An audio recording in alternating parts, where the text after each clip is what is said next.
The Jungle by Upton Sinclair, Chapter 8. Yet even by this deadly winter the germ of hope was not to be kept from sprouting in their hearts. It was just at this time that the great adventure befell Maria. The victim was Temozis Kuzlika, who played the violin. Everybody laughed at them, for Temozis was petite and frail, and Maria could have picked him up and carried him off under one arm. But perhaps that was why she fascinated him. The sheer volume of Maria's energy was overwhelming. That first night at the wedding, Temozis had hardly taken his eyes off her, and later on, when he came to find that she had really the heart of a baby, her voice and her violence ceased to terrify him, and he got the habit of coming to pay her visits on Sunday afternoons. There was no place to entertain company except in the kitchen, in the midst of the family, and Temozis would sit there with his hat between his knees, never saying more than half a dozen words at a time, and turning red in the face before he managed to say those, until finally Jurgis would clap him upon the back in his hearty way, crying, "Come now, brother, give us a tune." And then Temozis' face would light up, and he would get out his fiddle, tuck it under his chin, and play. And forthwith the soul of him would flame up and become eloquent. It was almost an impropriety, for all the while his gaze would be fixed upon Maria's face, until she would begin to turn red, and lower her eyes. There was no resisting the music of Temozis, however. Even the children would sit awed and wondering, and the tears would run down Tete Elzbieta's cheeks.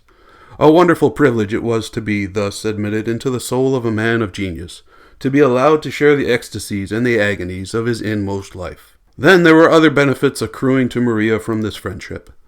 Benefits of a more substantial nature. People paid Temozis big money to come and make music on state occasions, and also they would invite him to parties and festivals, knowing well that he was too good-natured to come without his fiddle, and that having brought it he could be made to play while others danced. Once he made bold to ask Maria to accompany him to such a party, and Maria accepted to his great delight. After which he never went anywhere without her, while if the celebration were given by friends of his, he would invite the rest of the family also. In any case, Maria would bring back a huge pocketful of cakes and sandwiches for the children, and stories of all the good things she herself had managed to consume. She was compelled at these parties to spend most of her time at the refreshment table, for she could not dance with anybody except other women and very old men.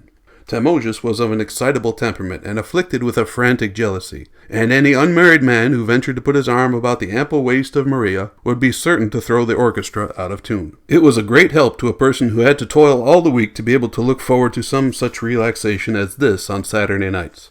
The family were too poor and too hard-worked to make many acquaintances.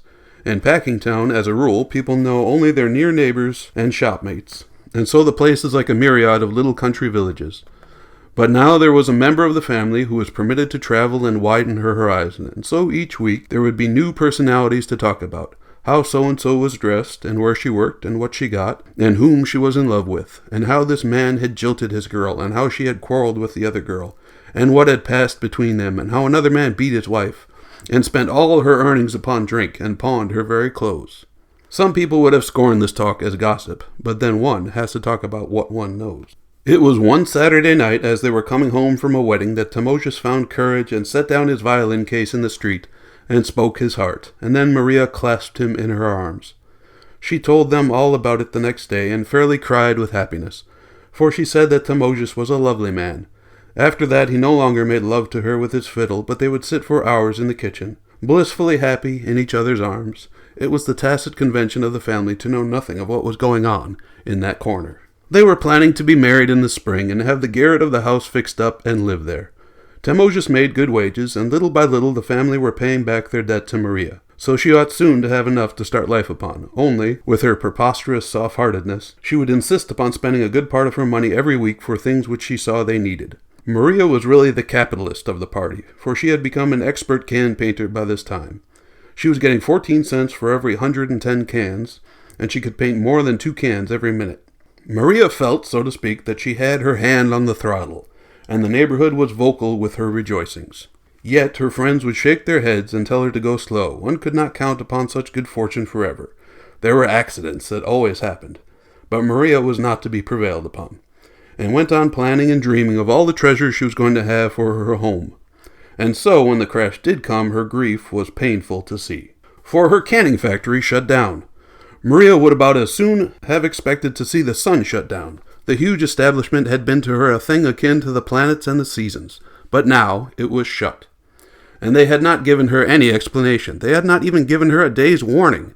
They had simply posted a notice one Saturday that all hands would be paid off that afternoon and would not resume work for at least a month. And that was all that there was to it. Her job was gone. It was the holiday rush that was over, the girls said in answer to Maria's inquiries. After that, there was always a slack. Sometimes the factory would start up on half-time after a while, but there was no telling.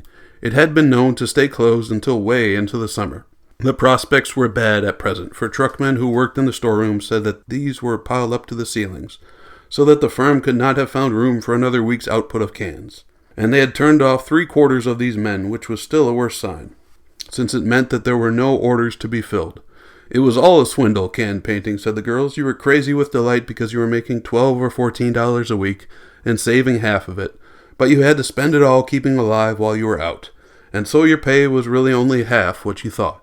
Maria came home, and because she was a person who could not rest without danger of explosion, they first had a great house cleaning, and then she set out to search Packingtown for a job to fill up the gap. As nearly all the canning establishments were shut down and all the girls hunting work, it will be readily understood that Maria did not find any. Then she took to trying the stores and saloons, and when this failed, she even traveled over into the far distant regions near the lakefront, where lived the rich people in great palaces, and begged there for some sort of work that could be done by a person who did not know English. The men upon the killing beds felt also the effects of the slump which had turned Maria out, but they felt it in a different way, and a way which made Jurgis understand at last all their bitterness. The big packers did not turn their hands off and close down like the canning factories, but they began to run for shorter and shorter hours. They had always required the men to be on the killing beds and ready for work at 7 o'clock, although there was almost never any work to be done till the buyers out in the yards had gotten to work, and some cattle had come over the chutes.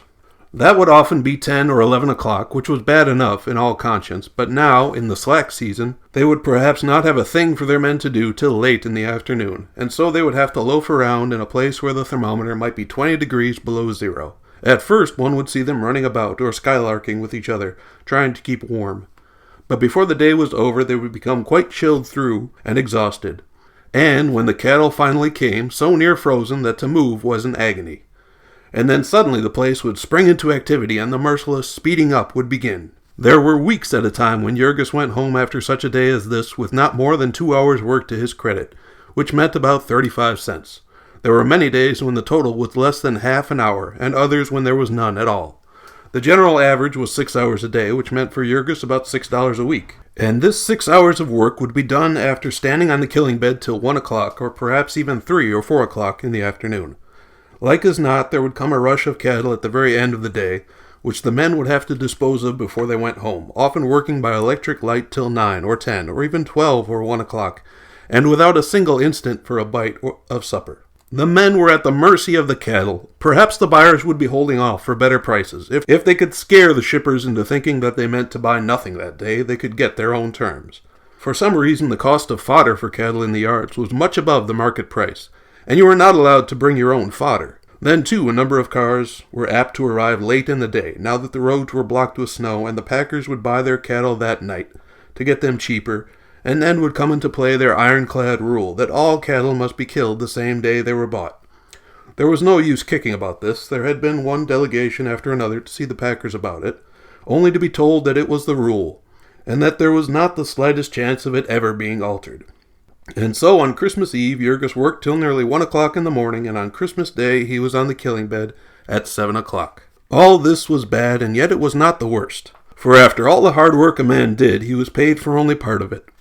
Jurgis had once been among those who scoffed at the idea of these huge concerns cheating, and so now he could appreciate the bitter irony of the fact that it was precisely their size which enabled them to do it with impunity.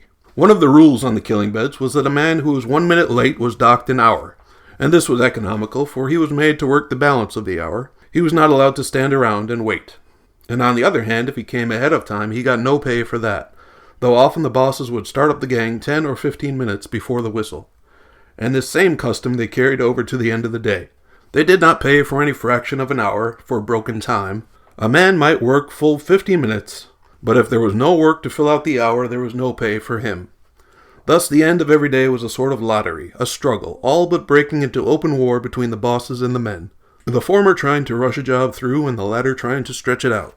Jurgis blamed the bosses for this, though the truth to be told, it was not always their fault. for the packers kept them frightened for their lives. And when one was in danger of falling behind the standard, what was easier than to catch up by making the gang work a while for the church? This was a savage witticism the men had, which Jurgis had to have explained to him. Old Man Jones was great on missions and such things, and so whenever they were doing some particularly disreputable job, the men would wink at each other and say, "Now we're working for the church." One of the consequences of all these things was that Jurgis was no longer perplexed when he heard men talk of fighting for their rights. He felt like fighting now himself, and when the Irish delegate of the Butcher Helpers Union came to him a second time, he received him in a far different spirit. A wonderful idea it now seemed to Jurgis, this of the men, that by combining they might be able to make a stand and conquer the packers. Jurgis wondered who had first thought of it, and when he was told that it was a common thing for men to do in America, he got the first inkling of a meaning in the phrase, "a free country." The delegate explained to him how it depended upon their being able to get every man to join and stand by the organization, and so Jurgis signified that he was willing to do his share. Before another month was by, all the working members of his family had union cards and wore their union buttons conspicuously and with pride. For fully a week they were quite blissfully happy, thinking that belonging to a union meant an end of all their troubles. But only 10 days after she had joined, Maria's canning factory closed down, and that blow quite staggered them. They could not understand why the union had not prevented it, and the very first time she attended a meeting, Maria got up and made a speech about it. It was a business meeting and was transacted in English, but that made no difference to Maria. She said what was in her, and all the pounding of the chairman's gavel and all the uproar and confusion in the room could not prevail. Quite apart from her own troubles, she was boiling over with a general sense of the injustice of it. And she told what she thought of the packers and what she thought of a world where such things were allowed to happen. And then, while the echoes of the hall rang with the shock of her terrible voice, she sat down again and fanned herself. And the meeting gathered itself together and proceeded to discuss the election of a recording secretary. Jurgis, too, had an adventure the first time he attended a union meeting, but it was not of his own seeking. Jurgis had gone with the desire to get into an inconspicuous corner and see what was done.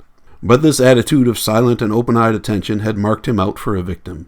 Tommy Finnegan was a little Irishman with big staring eyes and a wild aspect, a hoister by trade and badly cracked. Somewhere back in the far distant past, Tommy Finnegan had had a strange experience, and the burden of it rested upon him.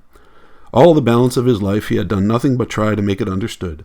When he talked, he caught his victim by the buttonhole, and his face kept coming closer and closer, which was trying, because his teeth were so bad. Jurgis did not mind that, only he was frightened. The method of operation of the higher intelligences was Tom Finnegan's theme, and he desired to find out if Jurgis had ever considered that the representation of things in their present similarity might be altogether unintelligible upon a more elevated plane. There were assuredly wonderful mysteries about the developing of these things, and then, becoming confidential, Mr. Finnegan proceeded to tell of some discoveries of his own. "If ye have ever had anything to do with spirits," said he, and looked inquiringly at Jurgis, who kept shaking his head. Never mind," continued the other. "But their influences may be operating upon ye. It's sure as I'm telling ye, it's them that has the reference to the immediate surroundings that has the most of power. It was vouchsafed to me in me youthful days to be acquainted with spirits." And so Tommy Finnegan went on, expounding a system of philosophy, while the perspiration came out on Jurgis's forehead. So great was his agitation and embarrassment. In the end, one of the men, seeing his plight, came over and rescued him, but it was some time before he was able to find anyone to explain things to him. And meanwhile, his fear, lest the strange little Irishman should get him cornered again, was enough to keep him dodging about the room the whole evening. He never missed a meeting, however. He had picked up a few words of English by this time, and friends would help him to understand. They were often very turbulent meetings, with half a dozen men declaiming at once, in as many dialects of English, but the speakers were all desperately in earnest, and Jurgis was in earnest too, for he understood that a fight was on, and that it was his fight. Since the time of his disillusionment, Jurgis had sworn to trust no man except in his own family, but here he discovered that he had brothers in affliction and allies. Their one chance for life was in union, and so the struggle became a kind of crusade. Jurgis had always been a member of the church, because it was the right thing to be, but the church had never touched him. He left all that for the women. Here, however, was a new religion, one that did touch him, that took hold of every fiber of him, and with all the zeal and fury of a convert, he went out as a missionary. There were many non-union men among the Lithuanians, and with these he would labor and wrestle in prayer, trying to show them the right. Sometimes they would be obstinate and refuse to see it, and Jurgis, alas, was not always patient. He forgot how he himself had been blind a short time ago, after the fashion of all crusaders since the original ones, who set out to spread the gospel of brotherhood by force of arms.